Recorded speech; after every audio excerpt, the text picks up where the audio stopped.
Hello, I am Anuradha Malik. In the previous episode of class 11 biology, we studied about mitosis. Today we shall study about meiosis, which is another special kind of cell division. Meiosis is also said to be reductional division, which occurs for gametogenesis and results in the production of 4 daughter cells. The meiotic division involves 2 sequential cycles of nuclear and cell division called meiosis 1 and meiosis 2, but there is only one cycle of DNA replication. It involves certain other features such as pairing of homologous chromosomes and recombination between them. The events of meiotic cell division can be grouped under the following phases: prophase 1, metaphase 1, anaphase 1, telophase 1. Then meiosis 2, prophase 2, metaphase 2, anaphase 2 and telophase 2. Meiosis 1 starts with prophase 1, which is longer and more complex than the prophase of mitosis. On the basis of the chromosomal DNA, this phase is further subdivided into 5 categories, namely leptotene, zygotene, pachytene, diplotene and diakinesis. During leptotene, chromosomes gradually become visible under the light microscope. Compaction of chromosomes continues throughout this stage. This is followed by zygotene, during which chromosomes start pairing together, a process called synapses.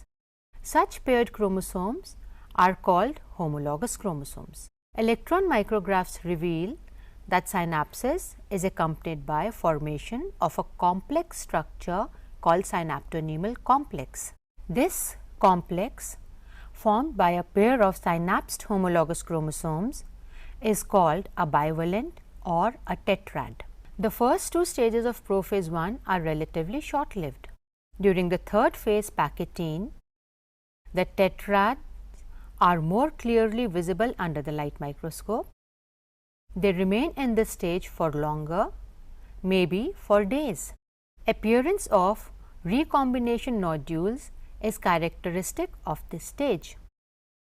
These recombination nodules are the sites where exchange of segments, that is, crossing over, occurs between the non-sister chromatids of homologous chromosomes.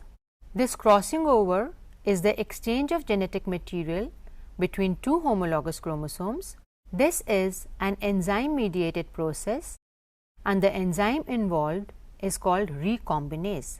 By the end of pachytene, the recombinant chromosomes remains linked at the sites of crossing over. Dissolution of the synaptonemal complex marks the beginning of the next stage called diplotene. During diplotene, the homologous chromosomes of the bivalent separate from each other except at the point of crossover. These points of attachment forming X-shaped structures are called chiasmata. In the cells of some vertebrates, diplotene lasts for months or even up to years. During this phase, the chromosomes decondense and engage in RNA synthesis.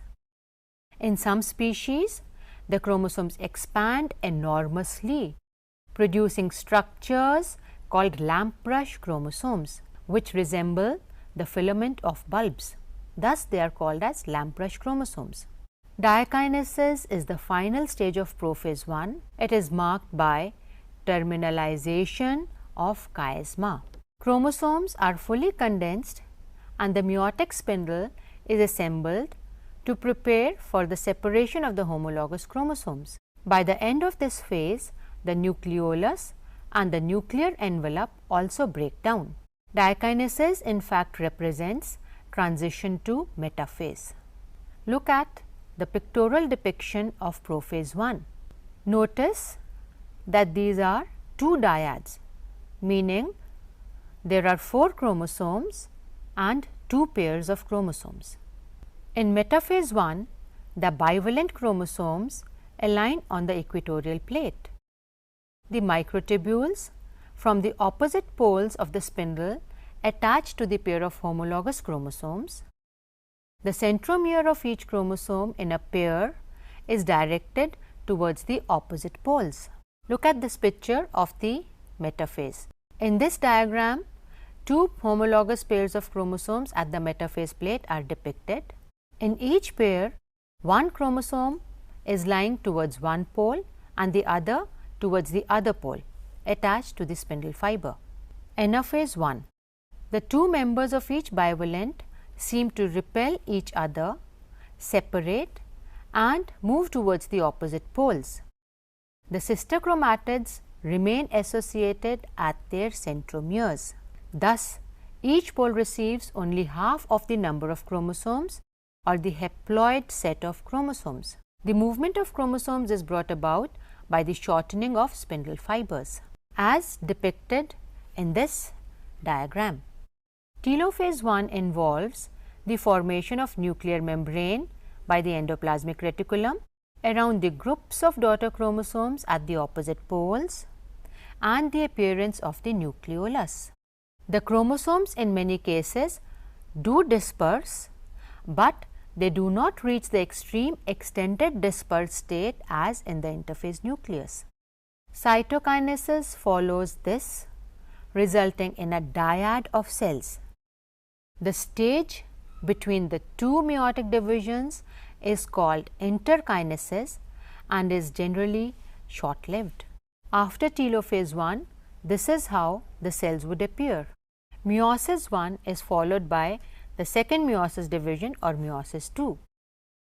The second meiotic division is essentially similar to mitosis if mitosis takes place in a haploid cell. It divides each haploid nucleus into two haploid nuclei. Meiosis 2 can also be described in 4 phases, namely prophase 2, metaphase 2, anaphase 2 and telophase 2. Prophase 2 is initiated immediately after cytokinesis, usually before chromosomes have fully elongated. By the end of prophase 2, the nuclear membrane disappears and the chromosomes again become compact. Spindle formation is initiated and takes place during this phase. Prophase 2 can be diagrammatically depicted as shown here. Metaphase 2 following prophase 2 is the stage when the chromosomes align at the equator and the microtubules from opposite poles of the spindle get attached to the kinetochores of the sister chromatids. Metaphase 2 in the two cells can be diagrammatically depicted as shown in this picture. Anaphase 2 begins with the simultaneous splitting of the centromere of each chromosome, allowing the sister chromatids to move towards the opposite poles of the cells. Anaphase 2 can be diagrammatically depicted as seen in this picture. In telophase 2, the two groups of chromosomes that have reached the opposite poles once again get enclosed by a nuclear envelope, which is formed by the endoplasmic reticulum, and the nucleolus also reappears.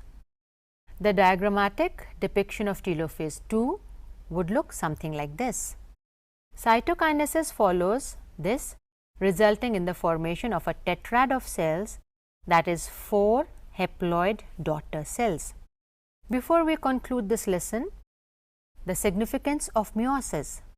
Meiosis maintains a definite and constant number of chromosomes in the sexually reproducing species from one generation to the next.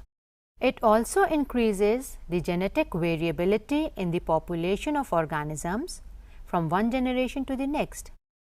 As you know, variations are very important for the process of evolution. Have a look at this picture of meiosis taking place in animal as well as plant cells. Students, by now you should be able to point out the differences between mitosis and meiosis. Let's write them down. In mitosis, one division completes the process, whereas in meiosis, 2 divisions are required to complete the process. In mitosis, chromosomes do not synapse. In meiosis, Homologous chromosomes synapse in prophase. In mitosis, homologous chromosomes do not cross over, whereas in meiosis, homologous chromosomes cross over. Centromeres divide during anaphase in mitosis, whereas in meiosis, centromeres divide in anaphase 2, but not in anaphase 1. Daughter cells in mitosis have the same number of chromosomes as the parent cell. A diploid cell gives rise to a diploid cell, whereas in meiosis, daughter cells have half the number of chromosomes as the parent cell. A diploid cell gives rise to 4 haploid cells. In mitosis, daughter cells have the same genetic information as the parent, whereas in meiosis, daughter cells are genetically different from the parent cell. Meiosis results in growth and replacement of worn out cells and repair. Meiosis results in the formation of sex cells or gametes. After today's lesson, you should be able to answer these questions. First, bring out the differences between mitotic metaphase and metaphase 1 of meiosis. You could support your answer with diagrams in a cell in which the diploid number is 4. Also, differentiate between the mitotic anaphase and anaphase 1 of meiosis. Practice this in a cell where 2n number is equal to 6. So, today's lesson we studied about meiosis, and in the next episode we shall learn about biomolecules. Thank you.